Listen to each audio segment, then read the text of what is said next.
Je voudrais qu'on revienne maintenant sur la question que j'ai posée. Est-ce que vous avez le sentiment que le communiqué du SG, du Conseil central du RDPC, vous indexe? Oh, d'abord, tout à l'heure, on a parlé de responsabilité. Je croyais que le RDPC prenait ses responsabilités. C'est-à-dire que lorsqu'il veut parler de Maurice Kamto, il faut qu'il ait quand même les épaules. Pour dire que nous parlons de Maurice Kamto, sauf si monsieur Kouete dit qu'en écrivant ça et en signant, il va attraper, je ne sais pas, de la lèpre. Non, il faut, quand on parle d'un leader, il faut l'assumer.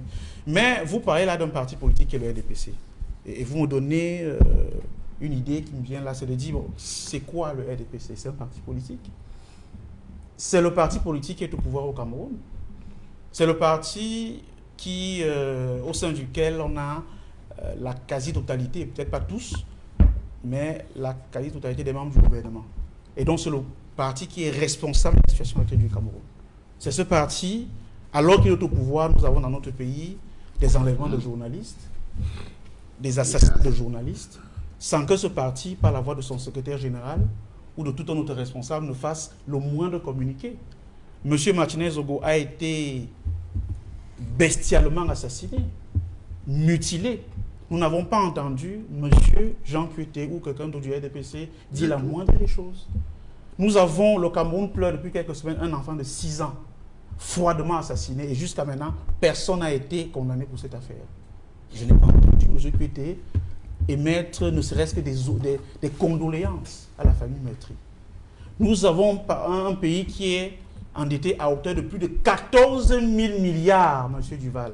14 000 milliards. On n'a pas entendu le RDPC attirer l'attention de ces ministres qui sont aux affaires pour leur dire attention, nos idéaux, si tant est que nous en ayons, ne me permettent pas d'accepter ce genre de conduite des affaires de l'État. Alors, M. Jean Kouete est mieux sur tous les sujets graves du pays. Il est silencieux lorsque le pays va mal. Il est silencieux lorsque les assassinats sévissent dans la cité. Mais il estime qu'il peut avoir des choses à dire au MRC qui visent, même si c'est de manière implicite. Donc moi, je pense que s'il y avait des choses à dire de la part de M. Jean Kouete, il faudrait d'abord qu'il fasse une sorte d'autocritique, qu'il reconnaisse le drame dans lequel ils ont plongé notre pays et qu'il s'engage devant les Camerounais à rectifier le tir, s'ils peuvent encore le faire. Le RDPC, ce qu'on attend du RDPC actuellement, c'est de demander des excuses au peuple camerounais. Parce que si aujourd'hui le Cameroun est comme sous une grande obscurité, c'est le fait de ce parti et des militants de ce parti qui sont aux affaires. Donc je ne peux pas donner une suite à ce genre de choses. Monsieur Kouete dit que le président Kamto a évoqué l'âge de Monsieur Biya. Mais c'est vrai.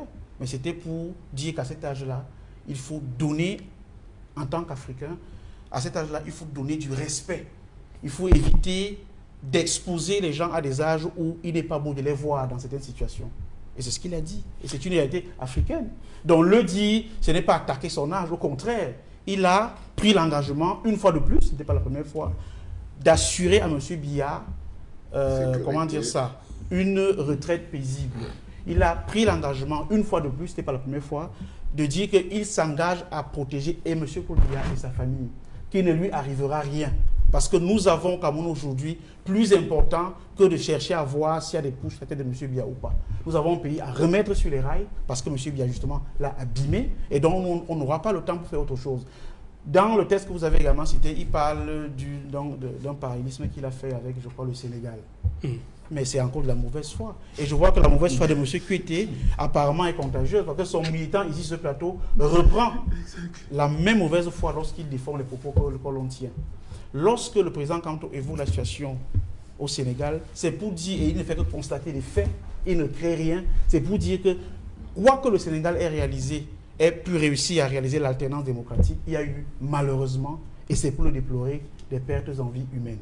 Mais la question qui se pose, et qui s'est toujours posée, la question qui se posera toujours pour toutes les dictatures africaines, à commencer par celle de M. Paul Biya, c'est de savoir, lorsque dans une manifestation, on tire sur un Camerounais, par exemple, qui tire et qui donne l'ordre de tirer. Est-ce l'opposition? Là, je parle en regardant le RDPC. Est-ce que c'est l'opposition qui donne l'ordre à un policier, à un gendarme de tirer sur un Camerounais? Il faut répondre à cette question, monsieur, on vous regarde. Est-ce que lorsque un Camerounais, par ces blessures-là, en arrive, par exemple, à perdre un pied, à perdre la jambe, et malheureusement, personne ne à perdre sa vie, est-ce que c'est la responsabilité de l'opposition qui manifeste pacifiquement en main nue, ou alors c'est d'un régime autocratique et autoritaire qui donne l'ordre à un fonctionnaire de police de tirer sur un Camerounais. La responsabilité, je le dis de manière solennelle, est et sera toujours chez ceux qui donnent l'ordre de tirer sur des êtres humains. N'inversez pas les rôles. Le RDPC est très mal placé. Aussi bien ses militants, comme celui qui est sur ce plateau, que son secrétaire général, que son président national, est très mal placé pour donner des leçons à qui que ce soit, sur quoi que ce soit. Ces gens n'ont passé le temps qu'à tirer sur les Camerounais depuis 1982. Ces gens ont massacré par milliers dans ce pays en 1984 des Camerounais. C'est interdit que ce pays, ce parti ose imaginer qu'il peut donner une leçon à qui que ce soit, sur quoi que ce soit en matière de droits de l'homme. C'est l'exemple type des régimes obscurs dont tout peuple sur cette terre doit se débarrasser. Et donc, je dis encore que lorsque nous prenons des exemples comme cela, c'est pour dire qu'il faut éviter que dans nos pays africains, il faut éviter qu'au Cameroun, nous ayons des régimes qui, parce qu'ils ne sont pas d'accord avec une force politique qui leur est opposée, osent donner l'ordre d'ôter les vies aux citoyens. C'est ce que le président Kanto disait malheureusement, qu'il faut savoir que nous sommes encore dans des régimes autoritaires. Et c'est une vérité. Un leader qui le dit à des sympathisants est un leader qui se donne pour devoir de restituer les faits et non de travestir. Ce n'était pas un appel. Vous ne pouvez pas dans une situation où il y a des brutalités policières, où il y a par exemple des personnes qui se font mal, dire que c'est les gens qui appellent à manifester pacifiquement qui sont responsables et non pas ceux qui causent ces dégâts-là. C'est une inversion de rôle. C'est une inversion de rôle et c'est une inversion de rôle qui est irresponsable à la fois de M. Paul Biya, de son secrétaire général et de tous ses militants, comme celui qui est sur le plateau, qui essaye à chaque fois de déformer les propos des gens. Donc je voudrais dire que le RDPC, nous attendons de lui une lettre d'excuse au peuple camerounais, parce qu'il a plongé ce peuple-là dans l'obscurité depuis 1982. Nous n'attendons pas lui des leçons, parce qu'il ne peut donner de leçons à qui que ce soit, sur quoi que ce soit, en matière de respect des droits de l'homme. Que ce soit très clair pour tout le monde. Alors, je voudrais quand même faire une observation avant de poser la question à M. Tegem.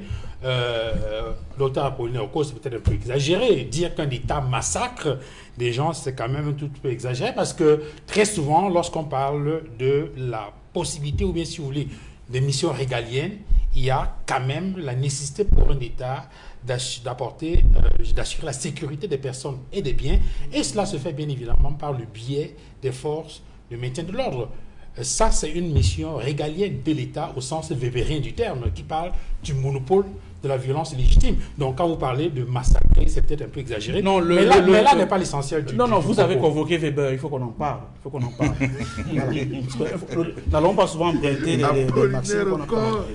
Le monopole de la violence physique légitime se fait dans le cadre du respect du droit.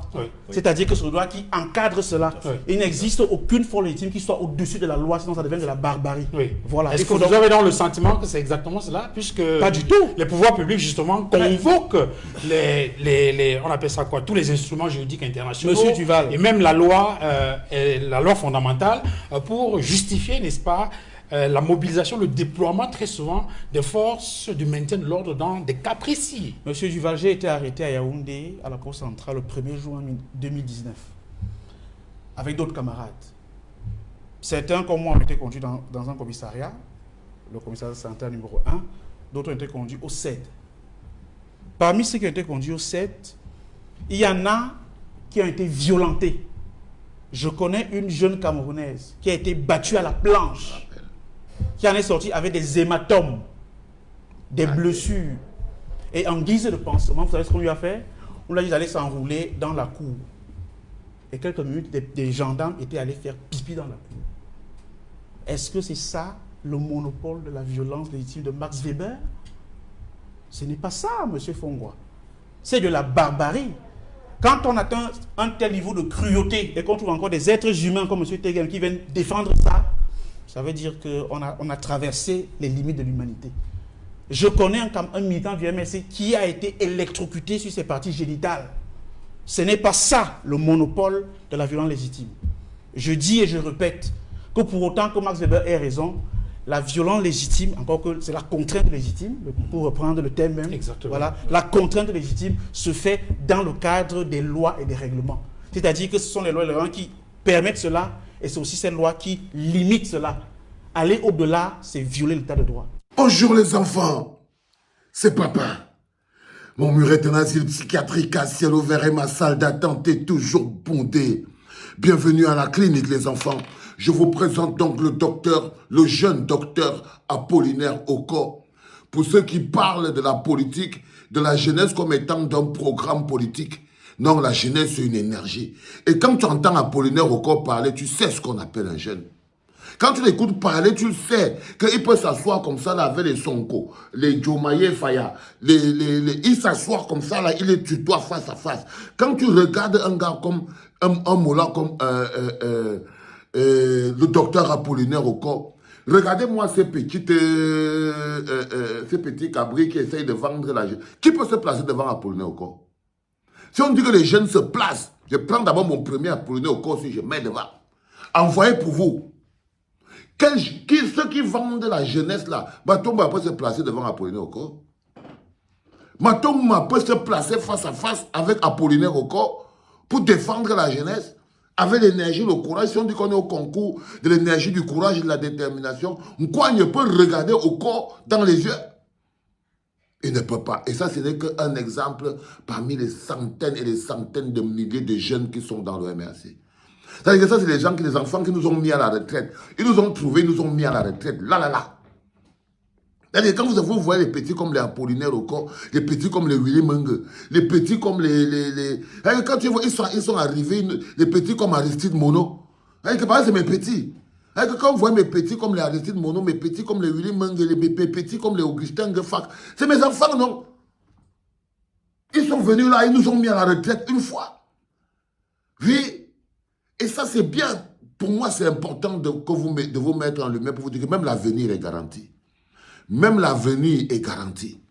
Même le matériel humain, l'avenir est garanti. Quand j'ai mes petits comme les gens bonheur résistants, les combattants énergie, les petits Willy Menge, politiciens aguerris, les petits Apollinaire Oko, politiciens aguerris, ma petite Thierry Noir, politicienne aguerrie, aguerris les enfants. On vous parle des enfants qui sont des jeunes qui sont en formation. Mon petit Ndalingo, vos politiciens aguerris. Ma petite Rosanne Jimeni, politicienne aguerrie. Je vous parle des enfants qui sont en formation en ce moment. Et dont la formation est terminée.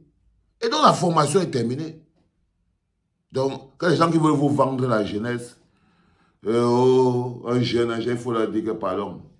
Les vieux jeunes là doivent nous excuser. Dans la jeunesse, il y a le mot énergie, il y a le mot force, il y a le mot rigueur, il y a le mot risque, il y a même l'intelligence arrogante. C'est ça la jeunesse.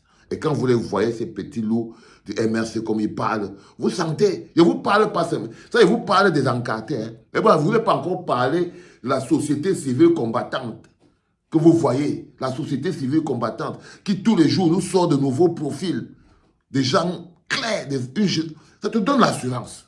Et j'ai la foi en l'avenir. J'ai la foi en la jeunesse camerounaise, pas l'autre jeunesse là qui sont en train de fabriquer. Le deuxième podcast de la journée était sponsorisé par l'homme qu'on appelle le docteur Apollinaire Oko. Et je crois que le troisième podcast sera une spéciale dédicace du docteur Aristide Mono. Vous êtes à la clinique, les enfants, bougez pas. C'était papa.